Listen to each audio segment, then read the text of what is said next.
जय हिंद। सभी लोग का स्वागत है आपका अपना YouTube channel examination master by DK में। तो आशा करते हैं आप लोग अच्छे होंगे। ठीक है, तो आप लोग रेगुलर इस चैनल पर बने होंगे तो आप लोग देख रहे होंगे कि आज जो है सो जैव प्रक्रम बायोलॉजी का चैप्टर 1 का जो है सो लास्ट आज वीडियो होने वाला है 8वां। ठीक है, तो आज जो है सो लास्ट चैप्टर होगा।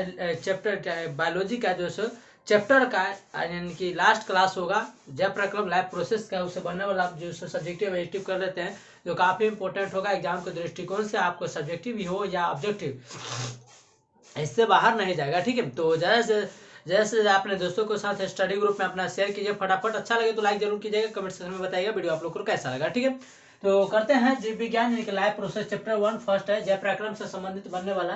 पहला है छोटी आंत के बारे में पढ़ने वाले हैं। छोटी आंत पढ़ेंगे, उसके बाद छोटी आंत की जो सो यकृत पढ़ेंगे और उसके बाद अग्नाशय और बड़ी आंत पढ़ेंगे। ये इतना 5 टॉपिक पढ़ना है आप लोग को और आज जो है क्लास लास्ट खत्म हो जाएगा। उसके बाद आप लोग को बता दें इन्फॉर्म के लिए कि आप जो है सो चैप्टर वाइज यानी कि हर चैप्टर कोई भी सब्जेक्ट हो हर चैप्टर से यानी कि जैव प्रक्रम का यानी कि बायोलॉजी का जो जैव प्रक्रम चैप्टर है, यह पहला और प्रथम चैप्टर है फर्स्ट।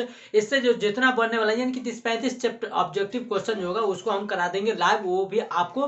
ठीक है, टेस्ट के तौर पर। ठीक है, तो आप लोग जैसे चैनल को जरूर सब्सक्राइब कर लीजिएगा क्योंकि जब हम लाइव आएंगे और टेस्ट लेने के लिए तो आपको जैसे नोटिफिकेशन पहुंच जाए। तो पहला है छोटी आंत। तो छोटी आंत कहता है कि छोटी आंत जो होता है यह आहार नाल का सबसे लंबा भाग होता है। कब क्वेश्चन पूछा जाएगा, देखिए कहाँ कहाँ से प्रश्न पूछेगा एग्जामिनर की आहार नल का सबसे लंबा भाग कौन होता है। तो आहार नल का सबसे लंबा भाग जो होता है वो छोटी आंत होता है। क्या होता है? छोटी आंत होता है।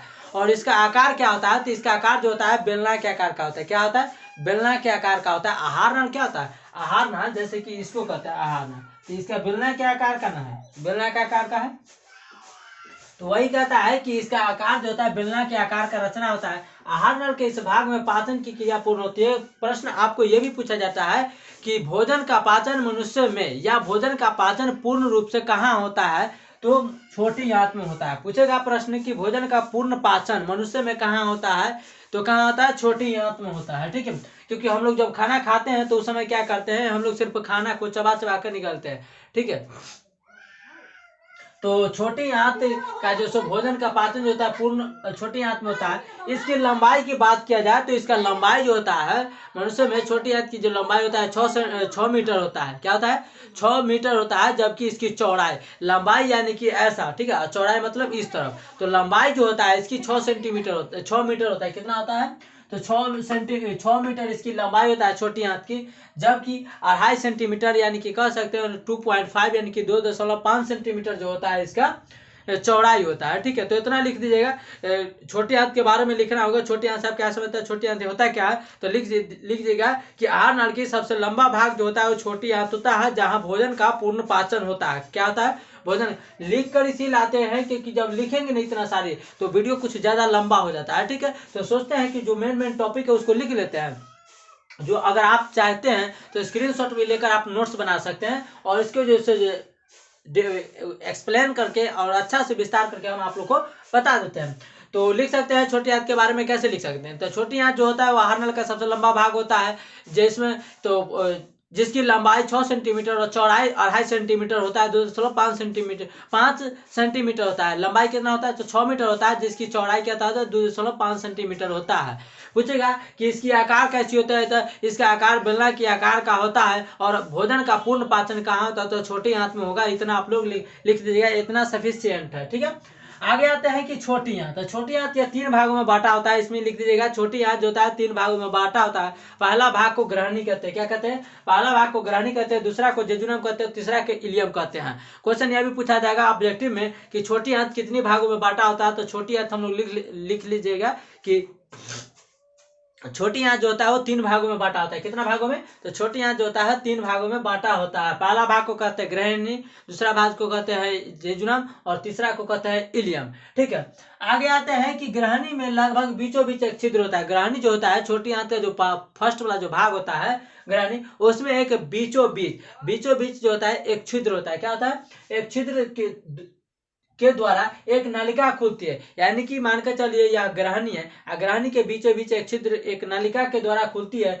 यह नलिका दो भिन्न भिन्न यानी कि दो अलग अलग नलिकाओं के आपस में जोड़ने से बनी होती है, यानी कि इसमें से जो नलिका खुलती है इसमें से दो नलिका आपस में मिलकर एक नलिका का निर्माण करती है जो आपस में जुड़ी होती है। इसमें से एक नलिका अग्नाशय वाहिनी और तथा दूसरी मूल पीत वाहिनी होता है, यानी कि दो जो नलिका यहाँ से निकली होती है उसको अग्नाशय वाहिनी और एगो के मूल पीत वाहिनी नलिका कहते हैं। तो लिख दीजिएगा कि छोटी आंत की जो सो कितने भागों में बटा होता है, तो छोटी आंत 3 भागों में बटा होता है। प्रथम वाला भाग को अगला वाला भाग को कहते हैं ग्रहणी, दूसरा वाला को भाग कहते हैं जेजुनम और तीसरा वाला को कहते हैं इलियम। ठीक है, आते हैं दूसरा यकृत के बारे में। तो यकृत क्या आता है? यकृत जिसको लीवर कहते हैं। ठीक है, लीवर कहते हैं। जैसे कि कोई भी क्या आता है कि जैसे कि जहर खाता है, कोई भी जहर खाता है तो उसको या कोई भी जहर खाता है तो उसको पहले क्या जांच किया जाता है? लीवर जांच की, यानी कि यकृत जिसकी, यानी कि यह क्वेश्चन पूछा जाएगा ऑब्जेक्टिव में कि शरीर की सबसे बड़ी ग्रंथि का क्या नाम था, ग्लैंड का नाम क्या है, तो वो यकृत हो जाएगा। क्या हो जाएगा? यकृत हो जाएगा। तो यकृत जो है शरीर की सबसे बड़ी ग्रंथि है जिसका भार लगभग यानी कि वजन 1.5 kg का होता है, सिर्फ एक का। ठीक है, एक यानी कि 2 के लीवर होता है हम लोग को, उसमें से क्या है एगो का सिर्फ एक का जो होता है वो भार जो है 1.5 kg का होता है और दोनों का 3 kg का हो जाता है लगभग में।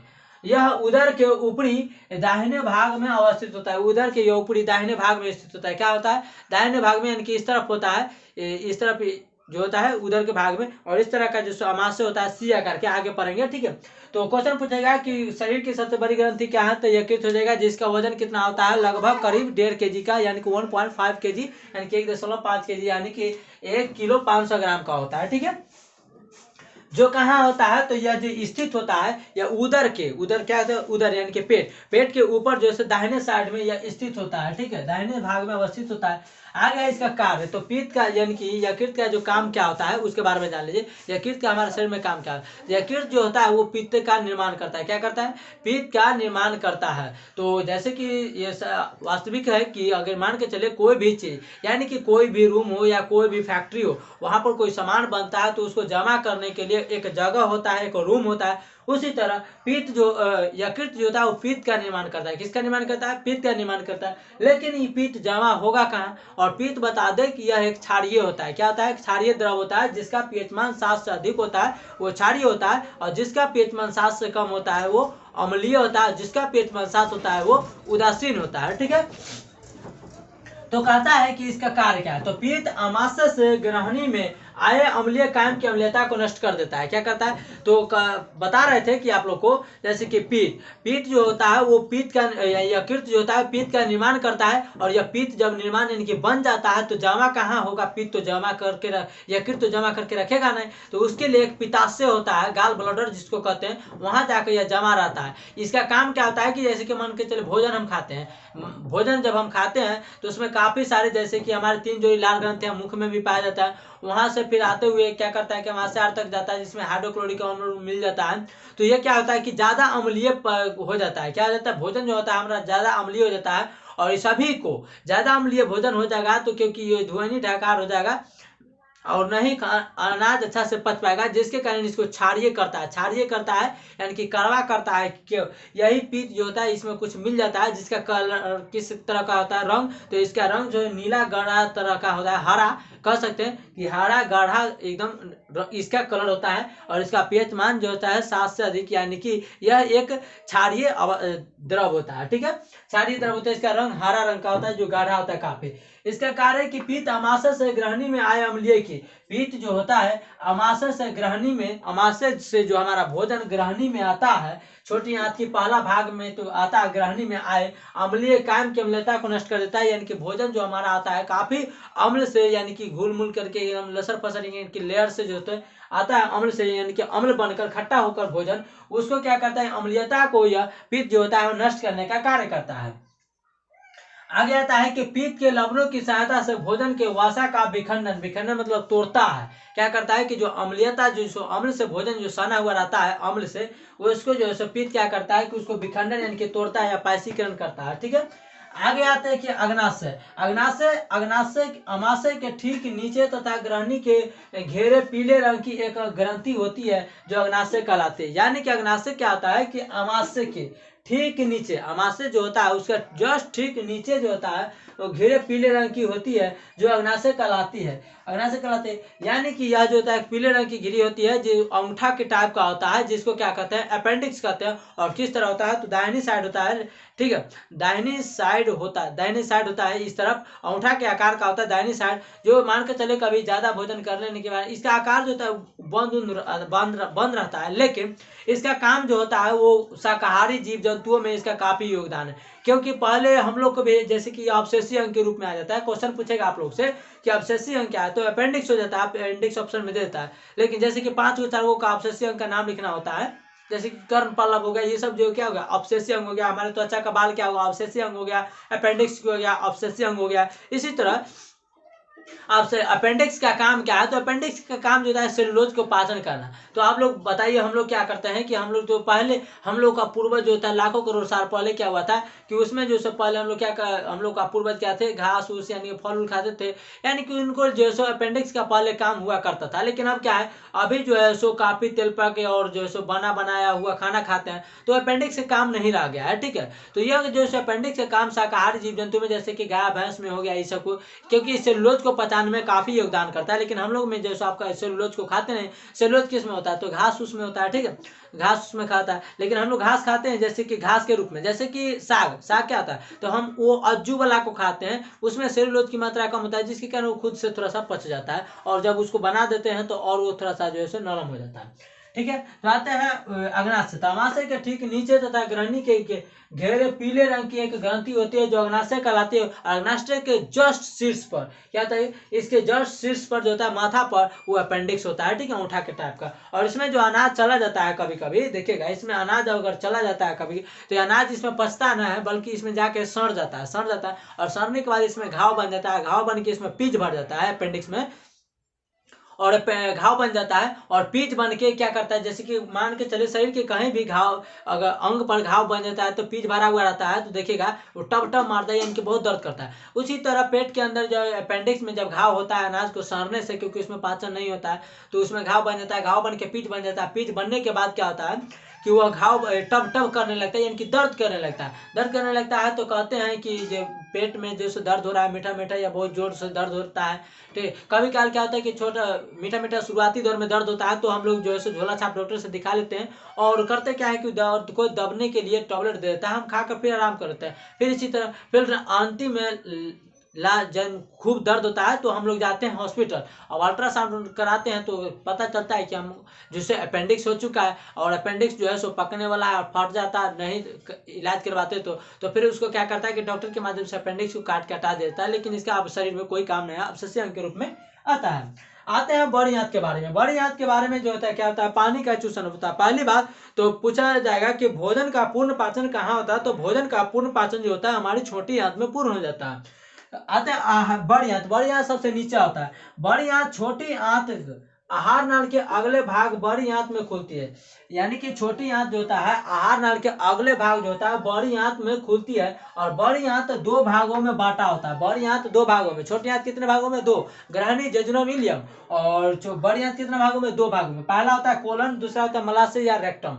तो क्वेश्चन पूछा जाएगा कि बड़ी आंत कितने भागों में बांटा होता है, तो आप लोग लिख दीजिएगा कि बड़ी आंत जो होता है 2 भागों में बांटा होता है। पहला को कहते हैं कोलन, और दूसरा को कहते हैं मलाशय या रेक्टम कहते हैं, ठीक है।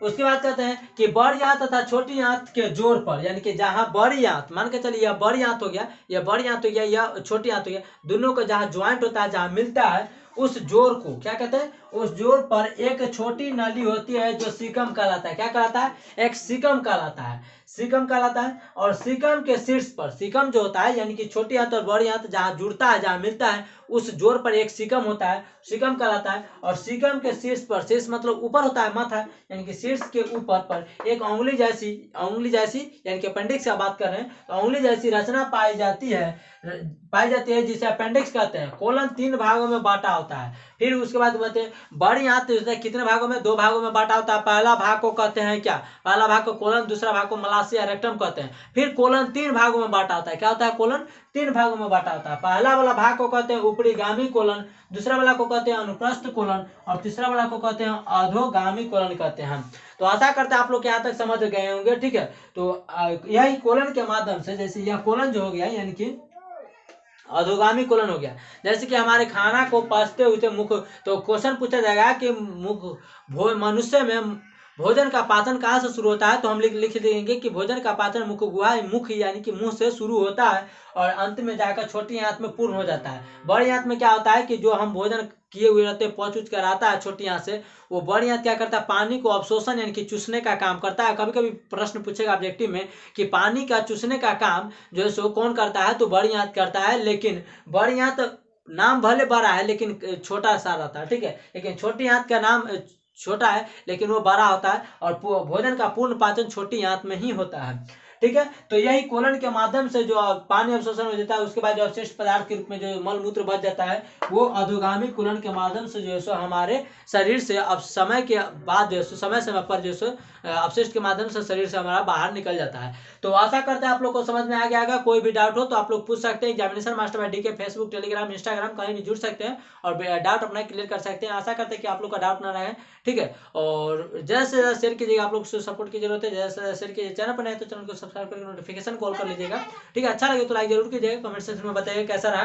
तो आज जो है सो क्लास 8 पार्ट में बना जब इसी तरह छोटा छोटा वीडियो बनाते हैं, क्योंकि आप लोग जो है 2 बार 3 बार जरूर देख लीजिएगा और नोट्स भी प्रॉपर बना सकते हैं, स्क्रीन शॉट्स भी ले सकते हैं। ठीक है, तो आज तक इतनी क्लास को एंड करते हैं, मिलते हैं नेक्स्ट शोषण से। उससे यानी कि शोषण करते करते बीच में आप लोग से जो है सो एक जो है सो डेट पूछ लेंगे कि आपको कौन सा डेट को जो है सो एक ऑब्जेक्टिव का प्रैक्टिकल यानी कि प्रैक्टिकल कहते हैं टेस्ट लिया जाए ऑनलाइन। ठीक है, वो आपको ऑनलाइन टेस्ट होगा, 35 प्रश्न रहेगा इससे यानी कि जय प्रकरण चैप्टर से। तो आज के लिए इतना है। थैंक यू, जय हिंद। मिलते हैं फिर नेक्स्ट वीडियो में।